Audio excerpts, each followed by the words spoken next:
Hey guys, it's Mitch. How's it going? It's time to finish up the 10,000 Bullets storyline and see if Tommy can outlast the Dubelz gang. We're going to take a look at Hitman number 7 today. So just before we get into it, if you enjoy the channel, if you feel like you might want to help out a little bit, go subscribe on my Patreon. Links are in the description, gives you early access to everything I do, helps out the channel, helps to buy new comics. So yeah, we're wrapping up what feels like the first movie in the Hitman series. Because that is kind of what we're going to get over the course of the run.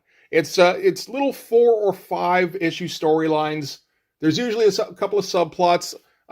Events always escalate and they always come to an explosive conclusion. And they will often riff on an existing genre or movie that is kind of close to the whole assassin thing. Like there's a lot of different things you can do with an assassin character. So this one, of course, is a classic revenge tale. Dubelz is looking for revenge on Tommy because he killed his conjoined twin, Joe.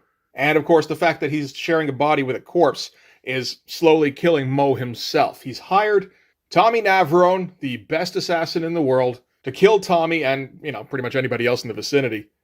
And he came pretty close to doing it, but Tommy was able to make an escape, as he often does.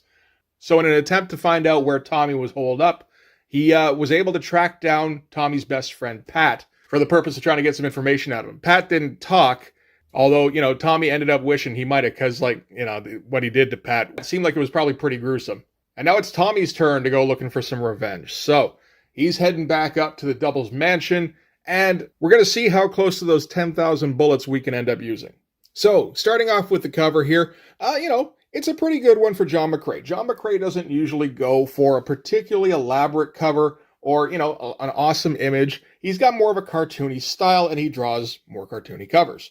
This one, at least, it's got pretty much everything you want. Nat and Tommy firing away with both barrels and surrounded by a bunch of corpses. There's a lot of different ways you could do this so that it would be more interesting, like a better composition kind of thing. But John McCrea doesn't generally worry about that. He just kind of tries to get the idea across. If you can come up with a cool image, so much the better. But generally, he'll just kind of settle for whatever works well enough. And I'd say this probably does. So we start things off at the Dubelz mansion. Dubelz is talking to Detective Lincoln, who of course is the bent cop who set Tommy up the first time that Johnny Navarone was able to hunt him down, and he got his feet run over in the last issue for compensation. He's telling Mo about the fact that, Tommy ran over his feet, so obviously he's still alive. But this, of course, is something that Mo already knows because Johnny Navarone's reported to him. So this page really isn't necessary in terms of giving us any kind of plot development exactly. It's more to set up the next couple of pages and to give us a little bit of backstory in case we maybe missed out on the last issue. And, the art is going to be pretty representative of what we're going to get for the rest of the issue with some, variation here and there. Not a lot of backgrounds, just enough to give us a kind of establishing shot, fair amount of close-ups. Not much in the way of particularly cool drawings, just kind of getting the information across, at least for this kind of scene. And of course, once Lincoln's done talking, Nat's car comes screaming through the window, right at him naturally, and slams him into the wall. These are actually some kind of fun drawings. I would say particularly the faces on these pages. John McCrea's pretty good at a good, simplified kind of cartoony face with a good range of expressions. Like this face in particular down here, not too bad at all. And, of course, the kind of comedy shot with Lincoln getting smashed against the wall here. Eyeball popping out and everything. This might be in the DC universe, but we don't bother with the comics code in this particular corner. The door pops open, Tommy and Nat step out, and they just start blasting away. Again, you can see ways this could have been done quite a bit cooler, really. But I think one of the things with John McCrea, he is doing the inking on this too, isn't he? He is too, yeah. So I think this is more about speed and getting the ideas down, seeing if you can come up with a few fun drawings on the way and not really worrying too much about coming up with a badass shot. So, John McCrea was never going to work for Image. And of course, it's a bloodbath, usually in a Garth Ennis comic. Yeah, the lieutenants in a mob might be competent, but the foot soldiers, no, they're usually just, monkeys in a suit. You got to figure that in this, the more cartoony version of a Garth Ennis world, your average mafia goof is just going to be like the dumbest guy on the block. So, even guys like Tommy and Nat, they're not incompetent by any means with a firearm. They're reasonably good, but they're nowhere near the best. But just being pretty good with a gun is more than enough to take out a room full of these mafia goofs.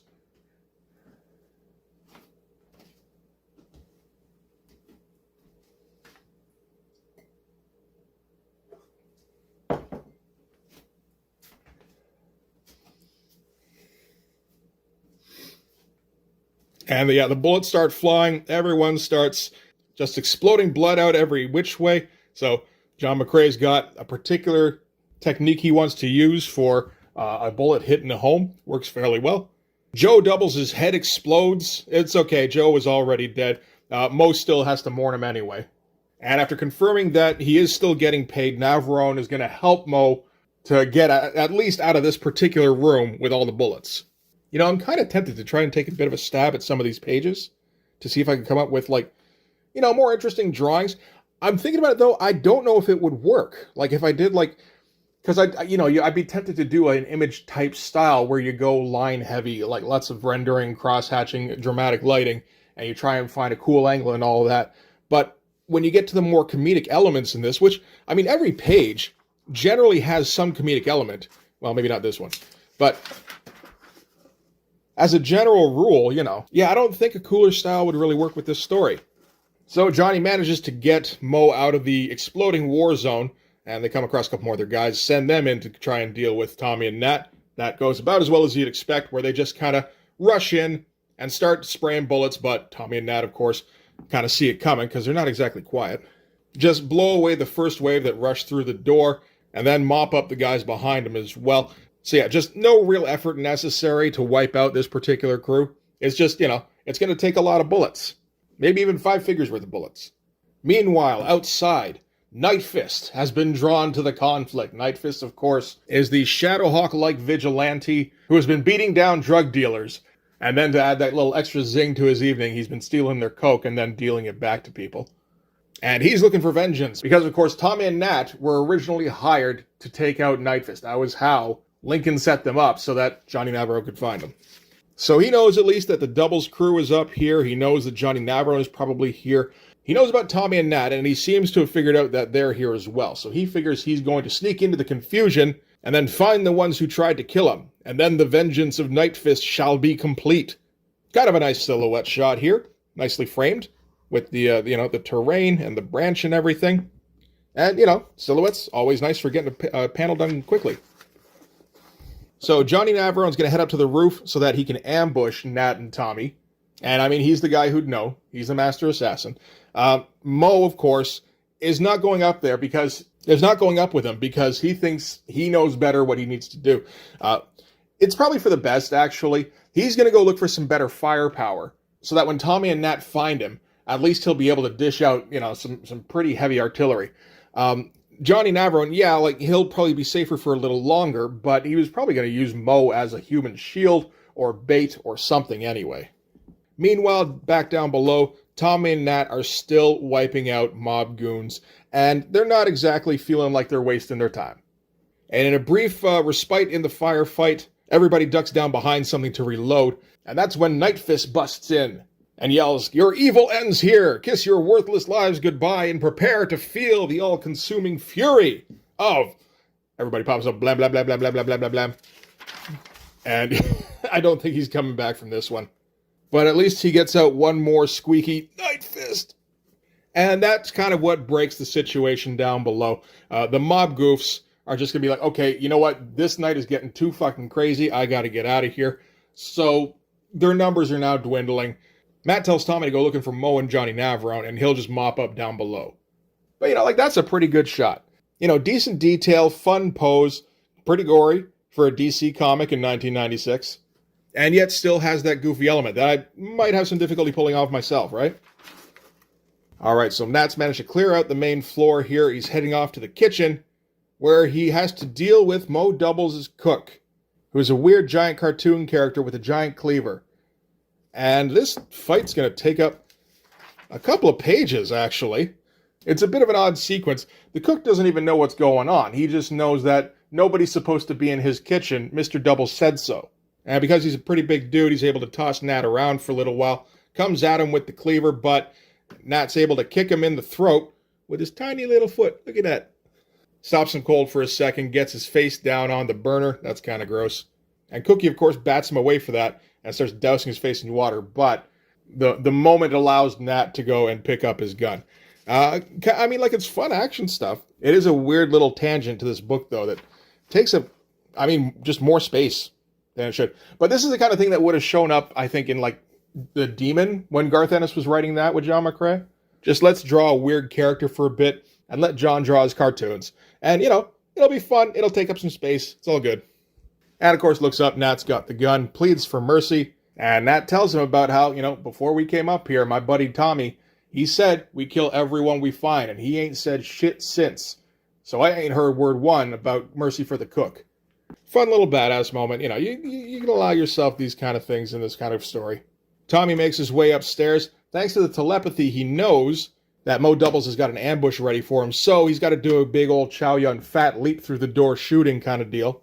The problem, of course, is that Mo, apart from being kind of already half zombified and half like iron lung, he's also got an Eric Larson cannon on him too, and just starts blasting away. And again, fun stuff. Good shadows, nice leap. His explosions always have some pop to them. They don't look realistic, but, who cares? And Tommy starts blasting away, and he's able to start picking off bits of Mo here. At first a couple just in the chest, and then like half his head goes, and he keeps blowing holes out his back here. And this is all kind of a contrivance, really. You can say part of it is the machine that's holding the rest of Joe together. And he's just kind of running on pure hate, but this is, like, Garth Ennis likes to have a guy who should, by all accounts, be dead, but keeps pushing forward anyway. So Mo keeps coming up on him, even though he should be dead. Soaks up all the bullets and is able to get his hand on Tommy's throat. Luckily, though, Tommy still has that .44 Magnum from the Demon Annual, and he's able to use that to blow Mo's head off. Which is the second time he's been able to do that to a guy who's been choking him out. I think it's probably the last. These pages at least have some pretty fun drawings. I've always liked this particular one. This is like one of the more fun Tommy shooting drawings. There's little bits throughout all of this that are pretty good. Like, all of the faces here are good. Some cool expressions. Like, you get your gritted teeth, but it's a bit more realistic kind of gritted teeth. There's some great hands here that Tommy's got with the guns. All the stuff with the blood flying out of Mo's head here. And again, these heads from kind of a tough angle. They all look pretty good. Faces, at least, are one thing that John McCrae does better than most artists, really. You don't hear it mentioned too often. Like, you always hear, like, Kevin Maguire, and, he's kind of one of the best. But I feel like on a good day, John McCrae can give him a bit of a run for his money. So now Tommy has at least defeated Mo Dubelz, but Johnny Navarone used the commotion to hide his thoughts approaching. Because, of course, he knows everything he needs to take down Tommy Monaghan. Gets a shot in and takes out Tommy's arm. As Tommy's falling, he gets off a wild shot back at Johnny Navarone, which he figures isn't going to do anything. He's friggin' dead now. But you get a pause in the rain, because it's a proper revenge crime movie. And we look down at the floor, and no, there's a broken gun and a couple of fingers down there. And Johnny, at first, isn't even concerned with, like, the fact that he can't defend himself. He's just kind of like, wait a minute, you've ruined me. I was the best in the world, and you destroyed my shooty hand. And then, of course, that becomes a bit of a secondary priority as Tommy gets the barrel of the gun between his eyes. And he tries to make one final last-ditch offer to Tommy that they should team up. Because between the two of them, they can do things that no assassin has ever been able to do. He doesn't have time to really elucidate on what that might be. But you figure Navarone knows everything that Tommy needs to become the best in the world. And Tommy already has a decent amount of skill. You can kind of see what he's talking about. He's talking about how they're going to rise above the rest of these scum and kind of put them in their place. And Tommy, of course, has never really aggrandized himself. He doesn't think of himself in the best light. And he's just like, we're all scum, though. And what it comes down to really is that he killed his buddy. So, no, that's your brains blown out. And then we end things, right where we started with the storyline, with Tommy sitting on the roof of the Dubelz mansion, having just one, technically, but his best friend is still dead, and he still lost his girl. Nice morose face here, in the rain, too. Looks pretty good. And Nat comes out, having just gotten 10 rounds with the cook. He's a little beat up, tells him how 5-0 are coming in. And if he wants somebody to stick beside him to take them on, too, then he's game. But he figures it's probably not quite time for Butch and Sundance. And Tommy kind of seems to agree, and they're going to walk off.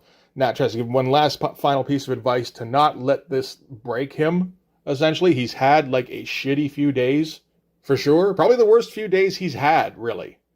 But he can't let this cripple him. And that's the end of the lecture. They start walking off. And Tommy hits him with a little boom bada as they're walking away. Another good couple of hands here. Faces and hands. And anyway, that is it for the 10,000 Bullets storyline. I think I probably went through that kind of quick. And seeing as how the next issue is a one-shot, why don't we do that one quickly too? This is going to be Hitman number 8. So this is theoretically at least part of the Final Night crossover, where something put out the sun in the DC universe, the Sun Eater, and all the superheroes had to do something about it. And I guess Garth Ennis decided to participate, or maybe his editor went, if you want, you can do something with that. And he's like, sure, okay. So we're gonna get a little one-shot storyline here. This is gonna be a bit of an origin, like a small slice of origin for Tommy. So we're gonna start things off. It's a regular day in Gotham. The boys get to Noonan's at about 4 a.m. to play some pool, and what they usually do is they finish up around 6 when the sun's coming up.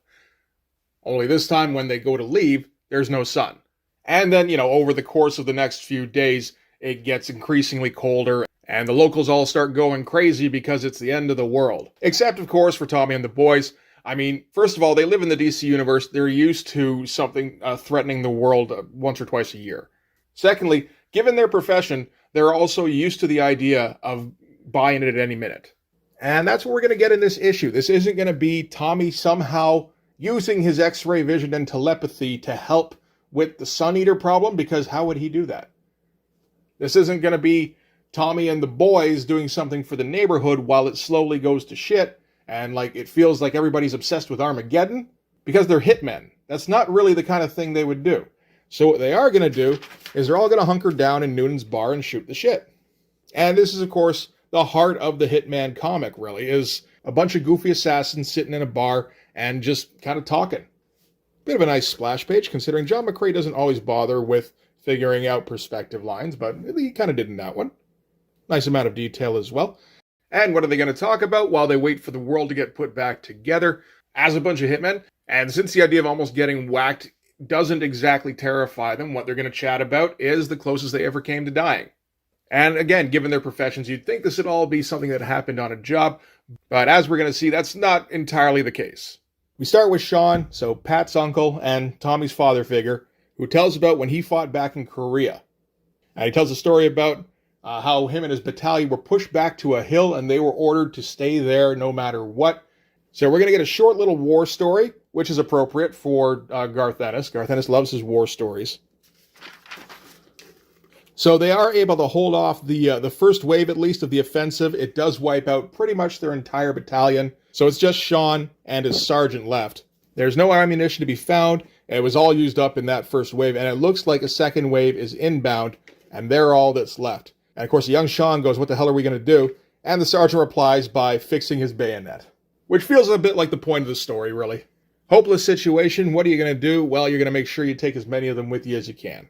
So the Chinese forces approach, and Sean gets ready to die, and right at that moment, air support comes in and firebombs the shit out of that hill. Again, kind of fun shots. Very faithful rendering of a plane. I don't know the 50s planes. If it was something that was built in the 70s or 80s, I could probably come up with it. As far as I'm not sure if John McCrea ever illustrated one of Garth Ennis' Battlefield stories. Feels like he should have, at least. I thought he did for a second there. I was like, no, I think that was John Higgins. Yeah, it's somewhat similar styles in some respects. And of course, Sean enjoys the hell out of the light show and goes, "Did you see that shit?" Back to his Sarge, but the Sarge, of course, didn't make it through that first wave of bullets. So after Sean's turn, it's Nat's, and he talks about how when he got back from the Gulf, he hooked back up with the gang that he used to run with, the Rollin' 60s. Not that he really wanted to get back into gangbanging, but he's following up for his sister, who got pregnant by some other gangster called Little Duke. And he found out that the 60s and Little Duke had a deal going on where they're trading crack for guns. So he managed to get in on that. The problem is the 60s aren't what they used to be. They've got a new leader now named Nero who can't lay off the pipe. More good faces. But he is able at least to get them to the deal, and we find out Little Duke's name isn't a misnomer. In the cartoon Garth Ennis / John McCrea world, there's no reason why a tiny man can't lead a gang. So Nat's idea probably is to wait until the deal is done, and then follow up with Little Duke, so he can have a talk about his sister. And he's probably going to start talking with his gun. But Nero, of course, fucks all that up, hands Nat the case. Case, of course, doesn't have any crack in it. All it has is a note saying, "This is Karen's brother, and he's here to fuck you up for what you did to her. And Nat isn't really left with a choice, because if he refuses or if he tries to warn Little Duke, then he's just going to get cut down by Nero and his buddies. So he has to walk over to Little Duke and present him with this note saying, "Hi, I'm here to whack you." Little Duke takes a look at the note, nice squint around the giant cigar here, as well as Nat looking, like he's ready to die, and then tells Nat he's going to want to duck, and then pulls out the badge. Turns out he's 5-0. So the whole thing turns into a firefight. Nat's just stuck in the middle of it, can't even get to safety, so he's got to just kind of huddle up in a little ball and hope nothing hits him. And after the dust clears, the rolling 60s are no more. And this is what Little Duke's been doing, where he goes and he sets up a meet, draws out the gang in question, and of course, he's got all sorts of backup ready. And if it turns into a firefight, which you gotta assume it probably does pretty often, then he's got them outgunned. So after the shootout, Little Duke has a talk with Nat, and he tells him he's sorry about what happened with Karen. He's maybe been playing gangsta a little bit too long, and he gets a little bit, caught up in the role. He gets a little bit too involved with the people he shouldn't, but he didn't mean to ditch her. And then at the end of it, he's like, "But as it is, you're still alive. Are we cool now?" And Nat just kind of has to say, yeah, I guess my life is kind of a decent trade-off for not looking for some revenge. And now Nat has to live with the indignity of having been rescued by 5-0. And then, of course, after this, Hacken, the group moron, tells everybody that this reminds him of the time he got a job at the chicken factory. And since they're all just sitting around waiting for the sun to go back on, why not hear about when Hacken worked at the chicken factory? So Hacken tells the tale about how him and the rest of the guys at the chicken factory were a pretty crazy bunch of guys because you're just listening to chickens all day. Had a bet going about who could do the craziest things with the chicken. And while he can't get into like preacher levels of detail, you do kind of get the impression it's going in that direction. But Hacken won the bet because he accomplished his task of going into the chicken coop and killing every chicken in there. Which seems like it probably would have got him fired. But I don't think he worried too much about it. Hacken doesn't seem like the kind of guy who worries too much about anything. And it's just, kill the chickens, and kill the chickens, and kill the chickens, and kill the chickens. And Sean kind of pulls him out of it. He's like, "What does that have to do with what we're talking about?" He's like, "We were talking about the first time we came close to getting killed." And Hacken's like, oh, I thought we were just talking about killing. Okay. So it's kind of just a fun little respite from what was getting a little bit heavy here and there. You gotta keep the tone balanced if you can. I love the bits here where Tommy's snickering through Hacken getting pulled back to earth here. And now back to reality, we're gonna get Ringo's turn. About the closest he ever came. And Ringo, of course, is just a stand-in for Chow Yun-Fat from the John Woo movies. Not Crouching Tiger, Chow Yun-Fat. So he's got a Chow Yun-Fat kind of story about his first hit, where he was just sent to go settle a debt, got the job done, probably should have just left right away, but he gotten all his shots off using a silencer. The guys he was hitting hadn't gotten a single shot off, and there was Dom Perignon. And the balcony looked out over Hong Kong at night, which is a bit of a sight, I guess. It's kind of a nice shot, although very sloppily done skyline. Again, we're going more for speed here. You can't cook up a full Jim Lee skyline and then expect to make your deadlines. And someone comes up behind him, even though he knows that nobody was supposed to be there. And he gets a couple of shots off real quick. Guy just keeps standing, doesn't even flinch. And they just have kind of a nice little chat and about how he can be a killer, but still kind of enjoy the finer things and not let his life get miserable. And they chat a little bit more. And then before he leaves, he gives Ringo back the bullets that Ringo sent his way and then disappears. So Ringo has had a chat with the Angel of Death, I suppose. He does have a little bit of a resemblance to the Saint of Killers. I don't think there's any real link, though, other than just they both like wide hats. And Ringo can't confirm that this actually happened. This is more something half remembered, but he still swears by it. So that's kind of good enough for everybody else. Remember, this is a world where the sun just went out and weird super stuff happens every day. So you can kind of get behind the idea of just an assassin meeting the physical incarnation of death. And Tommy's like, "Man, I was kind of hoping death would look like Clint Eastwood." And Nat, of course, is like, "No, he's got to look like Shaft. What are you talking about?" And Ringo just says, "Well, maybe he will be for you." But now we know who everybody's guys are. It's actually kind of nice how they've got their one action hero guy. Like in Preacher, Jesse had John Wayne, of course. Hitman doesn't know shit about John Wayne. He's all about Clint. And right at the end of the story, a Gothamite comes busting in. Remember, it's the apocalypse outside. Yells, "Cannibal Kevin's coming to get you." Except, of course, he busted into the wrong bar, which plenty of people have done during this event. But at least this one they recognize. This is just Kevin Flynn who got a little caught up in the moment and doesn't really deserve to get cut down, so they just kind of send him home to look after his wife and kids. And we're getting pretty loosey-goosey with some of the backgrounds here, but it's fine. Again, this is mostly about faces and figures. And of course, dialogue. While, really dynamic art can work fine with really nice dialogue, really good dialogue doesn't need it. So now we've gotten through everyone else, it's Tommy's turn. And he can't think of the closest he ever came. You get the feeling he's had a few too many near misses. But he can remember the first time he came close. And so he thinks back to his childhood, which the cover kind of told us that's what this is going to be about. When him and Pat used to hang out in the summer. And they would always get bullied by this big kid named Richie. Richie would tell them to go down to the store, buy their comic books, and then bring them straight back to him. And then one day, Tommy decided to stand up to that bully. And he tells the guys about how he learned 3 things that day. The first thing was, that stuff they tell you about bullies being cowards and all you gotta do is stand out to them? Yeah, that's a bunch of bullshit. Tommy, of course, gets the stuffing knocked out of him. But Tommy's got a plan to get some revenge. So the plan is, first to hide from him for a half hour. And then, find him and just yell, "Hey, fat boy, you suck." Which you don't yell at a bully when you're like 10 years old. And so Pat goes running, leads him on a merry chase back to one of the slummier areas. Remember, this is in one of the shittier parts of Gotham. And Tommy had banded together everybody that Richie had made to hand over their comics. And it amounted to a few of them. Richie wasn't a very good long-term planner. And everybody's got a rock or a brick or a stick. And Tommy ended up triumphant, at least at that moment. So the second thing he learned is if you're going to get into it, make sure you got the other guy outgunned. So afterwards, Tommy and the guys are hanging around. He's feeling like king shit and having their little 10-year-old smokes. Because it's probably the early to mid-'80s. And, he's 10, but yeah. And Richie finds him all busted up, got his face smashed by a bunch of rocks. And he's got a 38 with him. And Tommy figures Richie probably got that because his dad runs errands for one of the local gangsters. So he probably left it lying around the house. And, as a little boy, Tommy's scared he's going to die. But for some reason, he looks past the gun and looks into Richie's eyes. And what he sees is that Richie's just a beat-up, embarrassed, scared little kid. And that kind of breaks the moment. Richie runs off crying. And that's the third thing he learned, which is that, it's not about the gun. It's about the guy using the gun. Which is a pretty Garth Ennis kind of homily. But it's a nice capper for the story here. Sean tries to give him some shit for his playing with guns that young. He's like, I didn't touch a real gun for years. And yeah, that's how the issue's going to end, with them waiting for the world to come back to normal, which, it's gonna. The super guys are going to win. And next issue, a guy with dark hair, a glowing ring, and one of the hardest masks to draw in comics makes his way into these pages. I wonder who that could be.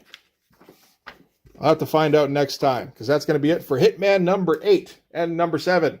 That's it for both of them. So yeah, that's it for the first big storyline in Hitman. It's a fun one. Gave us a lot of fun moments. Gave us some fun characters like Night Fist, Johnny Navarone, Mo Double's making a comeback, but more fucked up.